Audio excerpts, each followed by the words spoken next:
statement about the message of Vice President Sara Duterte saying that the conflict now in the Senate reflects the leadership of the administration. To be exact, she said, yung kaguluhan sa Senado ay nagsasalamin sa leadership ng administrasyon.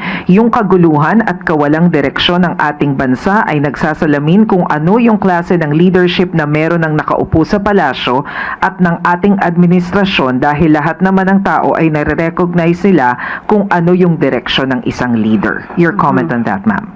Okay, ang paulit-ulit na kasinungalingan ay naglalagay sa atin sa isang kumunoy.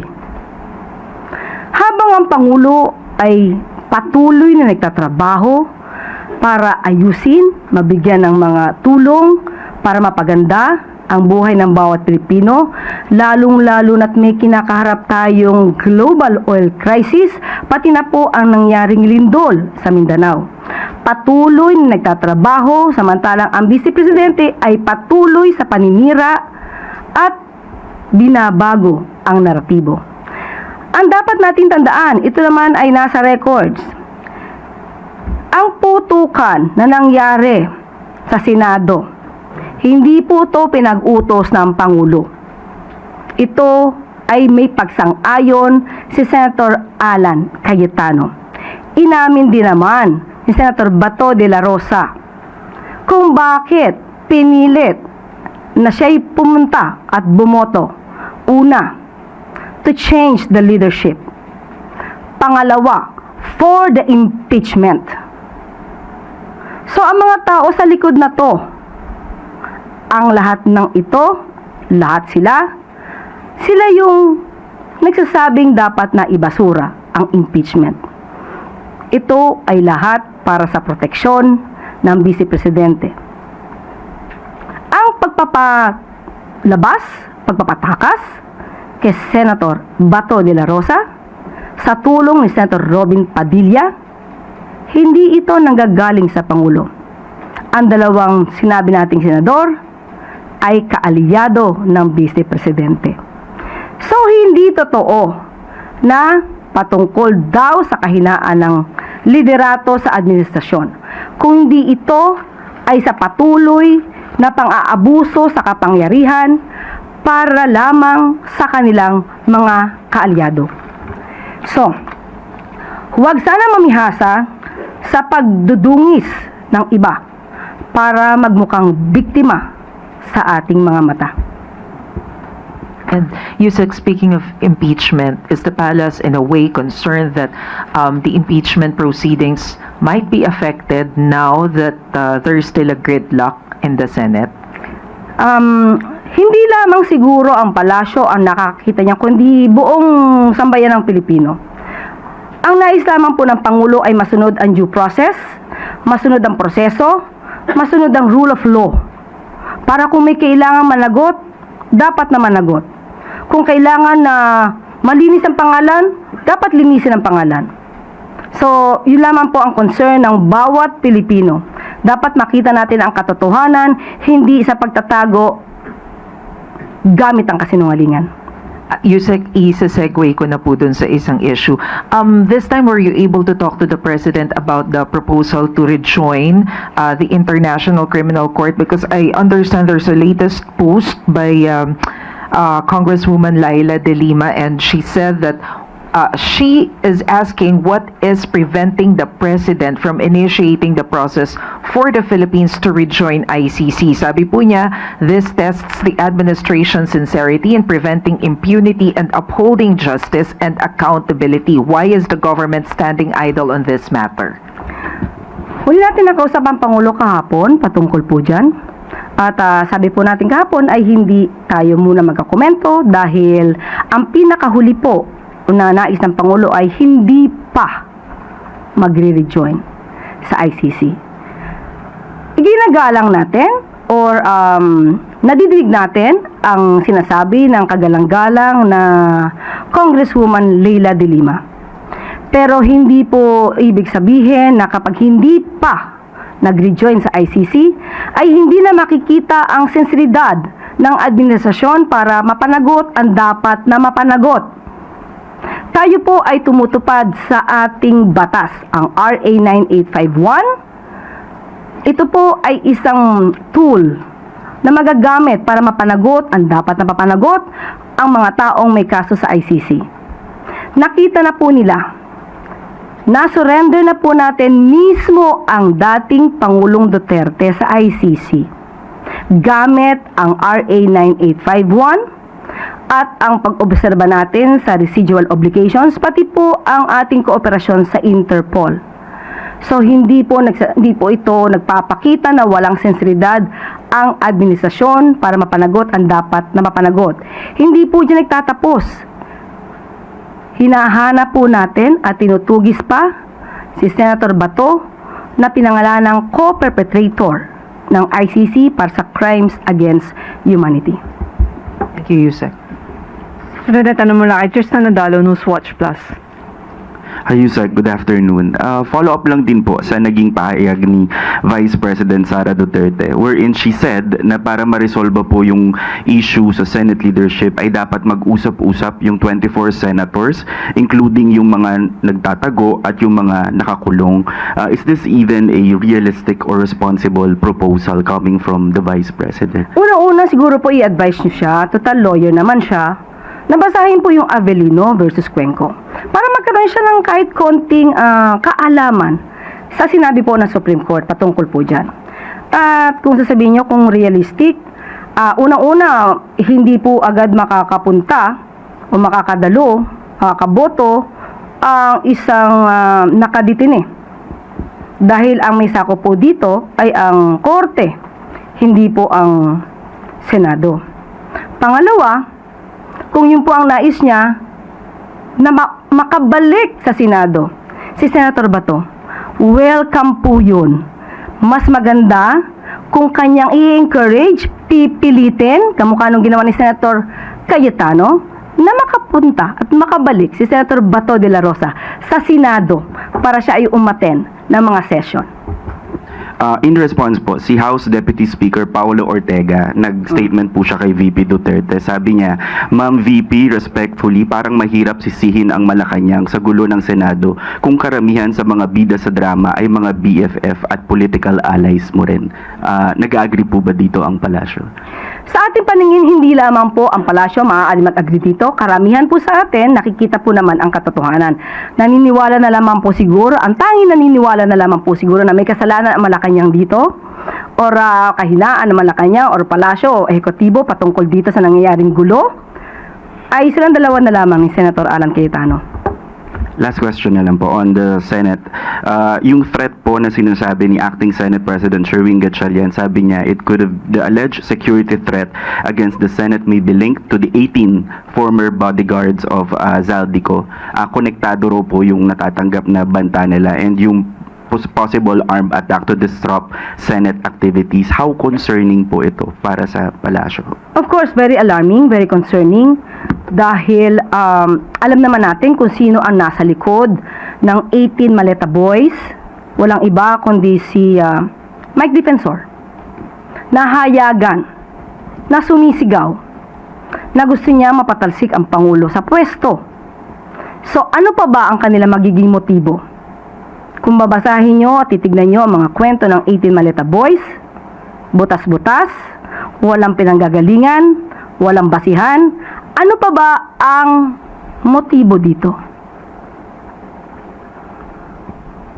Good afternoon, Undersecretary. The Russian government has already announced President Ferdinand Marcos Jr.'s trip to Russia in the next few weeks. Ano-ano po yung mga magiging priority discussions during that visit? Unang-una po ay hiningi po natin ang konting komento ng opisina po ng DFA. Pero ang mga detalye po nito ay maibibigay nila sa Lunes para sa kanilang press briefing. Ayon po sa DFA, magtutungo ang Pangulo sa Kazan, sa Russia mula Hunyo 17 hanggang 18 upang dumalo sa ASEAN-Russia Commemorative Summit. Ito ay isang pagtitipo na ginaganap bilang paggunita sa ika-35 na anibersaryo ng ugnayan ng ASEAN at Russia. Ang Russia ay isang ASEAN Dialogue Partner at bilang ASEAN Chair, ang Pilipinas Pangungunahan natin ang pagsusuri sa naging takbo ng ating kooperasyon at relasyon sa Russia. Kasama rin dito ang pagtatalakay sa mga susunod na hakbang upang higit pang mapalalim at mapalawak ang ugnayan ng Pilipinas at Russia at ng ASEAN. So yan po sa ngayon ang mensahe ng DFA, pero ang detalye po ay makukuha natin sa kanilang press briefing sa Monday po. Ma'am, baka sakali lang you have details or at least analysis. Why is the Philippines so keen on expanding its ties with Russia at the moment when other members of the ASEAN, particularly Singapore, are imposing sanctions against Moscow over its war against Ukraine? Binanggit po natin kanina na tayo po kasi ang ASEAN Chair at kailangan po natin pangunahan po ito. Total po ito ay related po sa tinatawag na ASEAN-Russia Commemorative Summit. So kinakailangan po talaga ng Pangulo na magtungo sa nasabing summit. Wala pong bilateral talks with Russian President Vladimir Putin, meaning one-on-one Philippines with Russia, not representing ASEAN as a whole. Sa ngayon po, ang magbibigay po ng detalye po na yan ay magmumula sa DFA. Salamat. Sunod na tanong mula kay Erica Sinaking, Business World. Good afternoon po, Yusek. Follow up din po dun sa may Asian-Russian Summit. Are there any anticipated energy-related outcomes kung may possible man na meeting with President Marcos and Russian President Putin or Russian conglomerates? May mga magiging discussion po ba na energy-related? Actually, I was able to ask Secretary Sharon on this matter. According to her, there is no details yet, but she wants to explore possible options on energy transition and fuel diversification. Pero she is planning to discuss the matter with the ambassador of Russia to the Philippines. Alright po. Also, ano pong assessment ng Palace currently sa feasibility po of purchasing Russian oil kasi in terms of cost, shipping, and potential exposure po sa sanctions? Makakasama po yan sa i-discuss ni Secretary Sharon. Thank you. Sunod na tanong mula kay Rafi Ayeng, Daily Tribune. On other matters, ma'am, ano po ang order ng Malacanang dun sa dalawang namatay na Ateneo athletes? Ano po ang order sa NBI or PNP? Una-una po, of course, nakikiramay po tayo sa pangyayaring ito.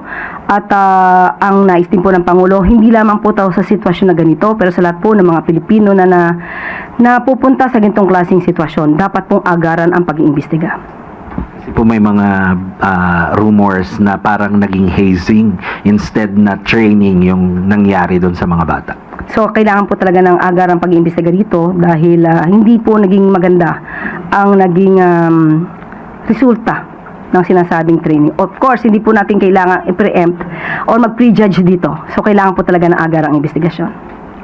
Okay. Sunod na tanong mula kay Junel Maribo, QNTV. Magandang tanghali, Yusek. May tugon na po ba ang Office of the President sa hiling ng COMELEC na pondo para sa special elections sa Cavite? Kinausap po natin ang DBM. According to DBM, meron pa pong pondo na nasa COMELEC at maaari naman po nilang gamitin po yun. Sapat po ang pondo. Thank you po. Ang sunod na tanong mula kay Cathy Valente, The Manila Times. Yusek, can we get the Palace's statement on Senator Ping Lacson's claim about the alleged growing discontent among the AFP members that may trigger the destabilization plots against the President in his administration? Nakarating na po ba tayo sa Pangulo? And ano pa naging reaction niya? Is it alarming yung mga ganitong threats po? Ang sabi po mismo ng pamunuan ng AFP ay wala silang nakukuha ang anumang detalye o impormasyon patungkol dito, pero syempre may ugong-ugong at ito naman din ay kanilang binabantayan. But as of now, ang miyembro po ng AFP ay nanatiling active, united at professional. At hindi po kinakailangan, according to AFP, ng loyalty check. Dahil alam po nila ang kanilang mandato para sa bayan at naaayon sa konstitusyon.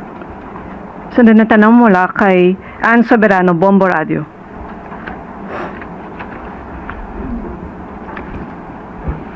Yusek, good morning po. Good afternoon. Ma'am, ano ang susunod na hakbang o konkretong hakbang ng Marcos administration matapos ang diplomatic protest laban sa presensya ng floating structure sa Bajo de Masinloc? Naniniwala po ba ang Malacanang na itong istrukturang ito ay patungo sa reclamation o pagtatayo ng permanenteng facilities ng China sa nasabing shoal? Ang masasabi po na lamang natin ay alam po ng Pangulo ang nangyayari at nanatili pong malinaw ang kanyang paninindigan na unahin ang paggamit ng diplomatiko at legal na hakbang sa pagharap ng itong klaseng sitwasyon. So ang DFA ay formal na pong naghain ng diplomatic protest laban sa floating movable platform ng China dito sa Bajo de Masinloc. So, tuloy pa rin po ang ating paninindigan kung ano ang ating karapatan at ano ang dapat nating ipaglaban. Ang follow-up, ano po ang mensahe ng Pangulo sa mga Pilipinong nangangamba po na unti-unti na raw pong nawawala ang kontrol ng bansa sa Bajo de Masinloc? Hindi po hahayaan ng Pangulo na mangyari po yan. Alam po natin ano ang totoong stance ng Pangulo pagdating sa interes ng mga Pilipino at interes din natin dito sa ating West Philippine Sea. Sunod na tanong mula kay Samuel Medinilla, Business Mirror. Good morning, ma'am. Good afternoon. Itatanong ko lang po, ma'am, kung may plan po ba si President Marcos to extend yung duration po nung price cap for rice, 50 pesos na price cap for rice mag-expire by June 30. Ang sabi po mismo ng DA, ng Department of Agriculture, ay magre-recommenda pa rin po sila ng extension of the price cap. At ito naman po ay titignan po natin at kung sasang-ayunan pa rin po ng National Price Coordinating Council at kung aproba ng Pangulo. Pero magre-recommenda po sila na extension for the price cap. Abot po kaya yun, ma'am, before mag-June 13? Yun po ang inaaral ng DA at yan po ang nais nila. Tapos on another matter, on a related topic, ma'am, may reports rin po na marami raw pong mga price retailers na hindi nagko-comply doon sa price cap. Ano po yung possible sanction po sa kanila? Ang sabi po ng DA ay nagbibigay na po sila ng notice patungkol sa mga violation na ito. So, sa ngayon po ay iniimbestigahan po to. Kaya po hinikayat natin ang mga kababayan po natin sa mga nakikita niyo po na umaabuso patungkol sa presyo ng bigas, ipagbigay lamang po ninyo sa kahit po sa amin dito at sa Department of Agriculture para po ito ay maimbestigahan at mapanagot na ang dapat na mapanagot. Na-mention po kaya, ma'am, yung DA kung ilan po yung iniimbestigahan nila in relation doon sa violation sa price cap? Hindi pa po ako nabigyan ng anumang detalye sa numero pero sa ngayon po ay sinabi nila meron na silang nabigyan ng mga notice. Thank you po, ma'am.